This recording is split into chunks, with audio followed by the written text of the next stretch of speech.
দেখতে পাচ্ছ মাছের ঝোল হয়ে গেছে, মাছের ঝোল কমপ্লিট।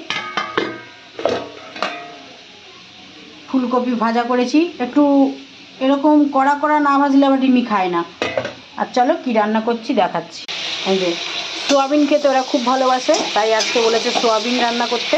তো আমি এখন সোয়াবিনটাকে কষিয়ে নিচ্ছি, দিয়ে কড়াইশুঁটি দিয়ে গরম মশলা দিয়ে, শুধু গরম মশলা না, সব রকম আদা পেঁয়াজ রসুন, যেহেতু এটা মানে নিরামিষ করব না, তাই জন্য পেঁয়াজ দিয়ে করব, রসুন দিয়ে মাখা মাখা করব। ওরা খুব ভালো খায় সয়াবিন, সবাই ভালো খায় আমি জানি, কিন্তু সয়াবিনটা রান্না চট করে হয়ে ওঠে না। তারপরে এখন আবার কি রান্না হবে, পালং শাক। দেখতে পাচ্ছ এখনও গোটা গোটা রয়েছে, এখনও কাটা হয়নি।